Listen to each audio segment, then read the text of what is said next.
नमस्कार दोस्तों, आप लोग का फिर से स्वागत है हमारे YouTube चैनल वीकेएस लीगल ज्ञान में। आज का जो हमारा टॉपिक है वो ये है,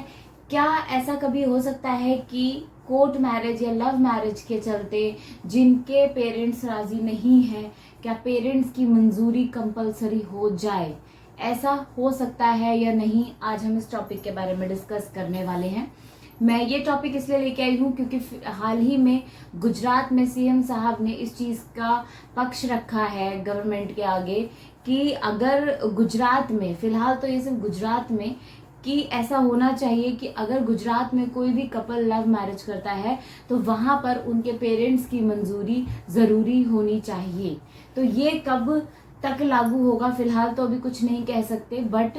आप लोग अपने विचार क्या रखना चाहते हैं इस मामले में प्लीज़ कमेंट सेक्शन में ज़रूर करके बताइए कि आप किस हद तक सहमत हैं कि जो चीज़ अभी गुजरात में फ़िलहाल में भी चर्चा में आई है, क्या ऐसा कुछ अदर स्टेट में भी पॉसिबल हो सकता है, और अगर ऐसा होता है तो आपको क्या लगता है ये सही है या गलत है? अगर मैं अपनी बात करूं तो I am not agree with this. मैं बिल्कुल भी इसके फेवर में नहीं हूं, क्योंकि ये चीज़ काफ़ी हद तक गलत ही होगी अगर ऐसा ये चीज़ माना जाता है तो।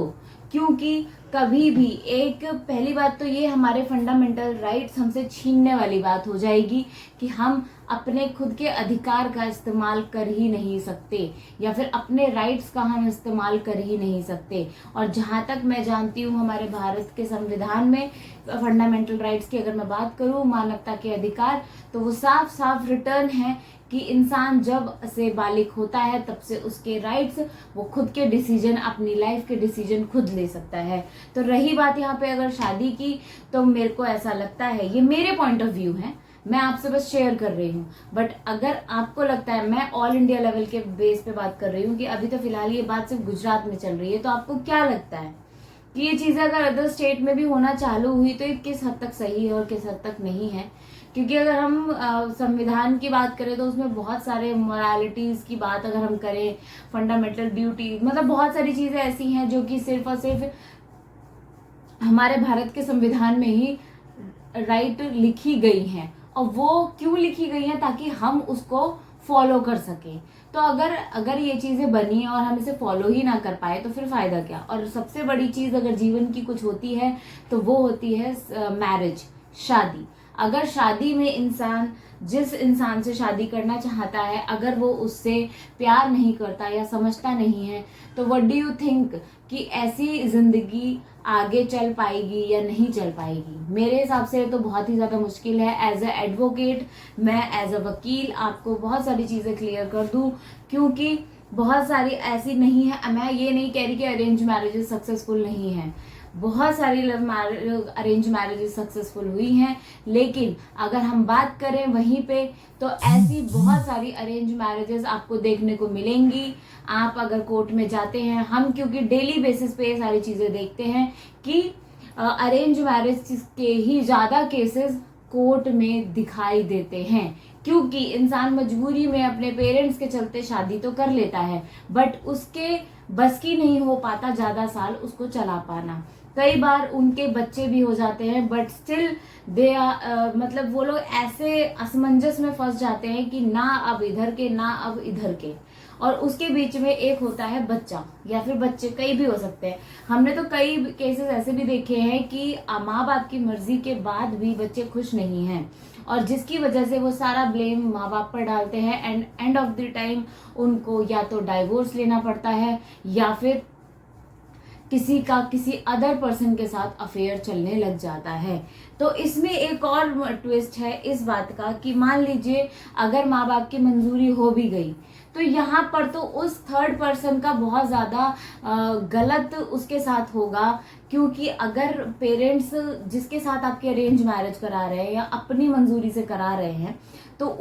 आप अगर उनकी मंजूरी से करोगे, लेकिन आप जिससे प्यार करते हो क्या आप उससे भी दूर नहीं रह पाओगे? ये भी एक बहुत बड़ा दिक्कत होता है, क्योंकि अगर आप अरेंज मैरिज कर भी लोगे तो कहीं ना कहीं एक पीछे से ही छुप छुपा के आपका एक्स्ट्रा मैरिटल अफेयर चलता है, जिसकी वजह से आपकी शादीशुदा लाइफ में, आपके पेरेंट्स की लाइफ में, आपकी खुद की लाइफ में बहुत ज़्यादा दिक्कतें आती हैं। तो ये दोस्तों मेरा पॉइंट ऑफ व्यू जो है कि मैंने आपसे शेयर किया है। हालांकि देखिए, गवर्नमेंट तो अपने डिसीजन खुद लेती है, बट मैं ये अपना पॉइंट ऑफ व्यू रख रही हूँ कि ऐसा फिलहाल नहीं होना चाहिए। इंसान जब बालिग होता है तो उसके ये खुद के डिसीजन है कि वो किससे शादी कर सकता है और किससे शादी नहीं कर सकता, क्योंकि ये एक अधिकार है लाइफ टाइम चूजमेंट का, कि अगर आप लोग अपनी मर्जी से शादी करते हैं तो काफी हद तक आप सिर्फ और सिर्फ अपने आप तक ही ब्लेम करते हैं, ना कि आप अपने पेरेंट्स को ब्लेम करते हैं। मैं ये भी नहीं कहती कि लव मैरिज सक्सेसफुल होती है, बहुत सारी लव मैरिज है जो कि टूट चुकी हैं, शादी करने के 2 दिन बाद भी टूट चुकी हैं।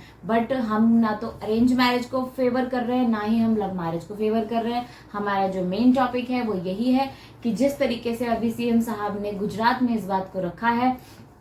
कि लव मैरिज वाले कपल्स को पेरेंट्स की मंजूरी मिलनी चाहिए, तो ये मेरे हिसाब से गलत है। बाकी गवर्नमेंट का डिसीजन गवर्नमेंट का है, we have to follow this. अब इस चीज को हटाकर शायद गवर्नमेंट ऐसा भी कर सके कि नहीं, जो चीज अभी गुजरात में क्या है कि मैक्सिमम टाइम जो शादी का लगता है वो 1 से 2 दिन का लगता है अगर आप लोग लव मैरिज करते हैं तो। लेकिन अगर ये चीज फॉलो करने वाली आ गई कि पेरेंट्स की मंजूरी नहीं है, तो मेरे हिसाब से क्या आपको लगता है कि पेरेंट्स की मंजूरी ना होके कुछ चीजें बदल सकते हैं? जैसे मान लीजिए 1 से 2 दिन में ना होके 15 दिन में आपको सर्टिफिकेट मिले, 30 दिन में आपको सर्टिफिकेट मिले, मतलब ये सारी चीजें भी काफी हद तक हो सकती हैं। बट अगर हम बात करें लव मैरिज में पेरेंट्स के लिए, तो मेरे हिसाब से वो चीज गलत है, क्योंकि मैक्सिमम केसेस में हम अगर देखें लव मैरिज वाले केसेस में, वहां पे पेरेंट्स तो अग्री होते ही नहीं है।